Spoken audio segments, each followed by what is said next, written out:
Like the majority of the population, I was raised to believe that climate change was a threat to our planet. In my spare time, I researched the science behind climate change in the hopes that one day I would work for the UN. I found in my research that the doomsday predictions were based on flawed science and stemmed from unelected international organizations. The policies that they are recommending have undermined our rights and our sovereignty, and I would like to give a background on that before I address the reports on your agenda tonight. In 1992, Canada signed on to the UN Agenda 21. A total of 178 nations agreed because this international agreement promised to bring big money for going green. Quote, once signed, Canada became a UN member state, a nation state, and was no longer a sovereign country under the rule of law and the supremacy of God. It was then that all towns in Canada and every other country that signed on were,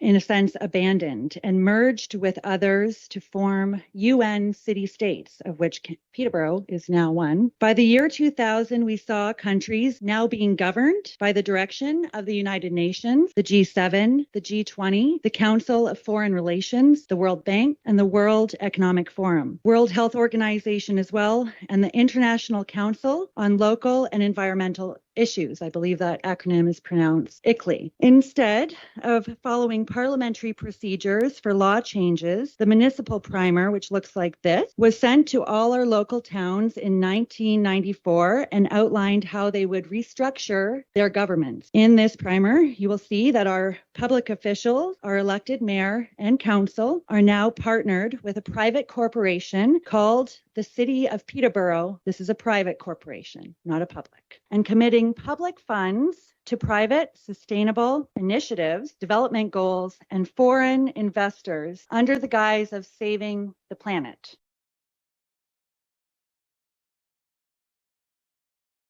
The Fellowship of Guelphissauga continues, with the mayor pitching an inflationary tax to cover the Big Blue Orc's broken promise. While hiding from the RCMP, the Big Blue Orc left the Corporation of the Shire with a looming $227 million loss in their budget. The mayor prepared his best speech as town hall meetings were booked in each of the Shire's wards and across the nation. He hoped these meetings would help convince the people to cover the $1 million loss created by the Big Blue Orc's broken promise.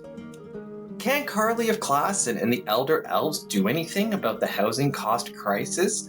And will the Big Blue Orc ever make them whole? Taking a page from the Lord of the Liberals playbook, the Big Blue Orc was laying low and avoiding the RCMP investigating him. Mayors from across the province were also hounding him as they faced tightening budget deadlines. The Big Blue Orc has yet to make them whole, as he promised in Bill 23, and now the Corporation of the Shire faces a $227 million shortfall in their multi-year budget. The mayor lacked expertise with his municipal fiscal policy toolkit, so he booked town hall meetings across the Shire to sell the inflationary idea of a 10% tax increase to cover the shortfall. The first town hall meeting spared no expense. Hosted by the fat cats at the Shire's Chamber of Commerce, the mayor delivered his budget breakfast presentation to a room of 150 well-fed people. He repeated his talking points and separated the 10% proposed tax increase into 3 categories. There's the things the Council of Elders can control, accounting for 4.97%, and then there's the 1.98% increase going towards the new library. The mayor played the blame game when he showed the last category, accounting for a 3.38% increase coming from the $227 million shortfall due to the Big Blue Orc's broken promise. The mayor did his best to sell a 10% tax increase, even though it would worsen the Shire's housing cost crisis. Even the fat cats in the room were against the extra cost of living in the Shire and the possibility of another 9% tax increase next year. They pointed to the new library as the place to cut down on the spending. But the mayor knew that was a bad idea at this point, since the shovels were already in the graveyard. "I think it would be detrimental to the city," he explained. "The reality today is that it's already started. That project is gone. It's already being built. If you want to get mad at us on the 4.97%. Guthrie gawked at the critics. Meanwhile, in the less expensive parts of the Shire, the Council of Elders prepared their own town hall meetings. Paired up by ward, the elders in Ward 6 and 3 volunteered to go first. In Ward 6, Ken of Chews and Dominique of O'Rourke booked the auditorium at Bishop Mac High School. A few dozen seniors showed up to watch their presentation. It was an exact repeat of the mayor's pitch as they played the blame game for the proposed inflationary tax increase. But at least they had a better turnout than in Ward 3. In another part of the Shire, Phil of the Alts and Michelle of Richardson prepared their town hall meeting for Ward 3. Their attendance was dismal, with only 10 people showing up. Luckily, a good Guelph citizen was one of the few people there and reported on the meeting's outcome. Just like expected, the town hall meeting was more of a presentation on tough times ahead, instead of being used to find ways to cut the Shire's budget and avoid worsening the housing cost crisis. The remaining elders on the council wondered where all the people were and if their upcoming town hall meetings would also flop. Up next will be the Elder Elves in Ward 5 later this week, and they expect a couple dozen people to attend.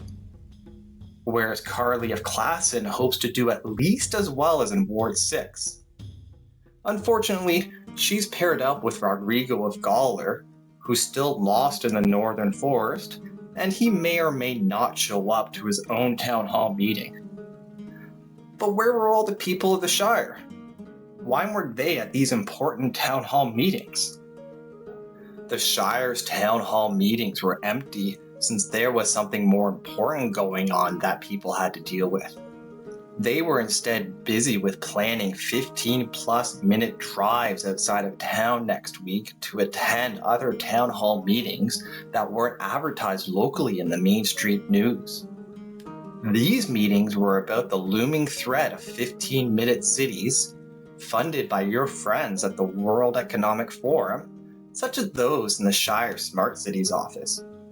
People plan to go all the way to the Shires of Kitchener, Peterborough, and even the prairies of Saskatchewan to attend these meetings.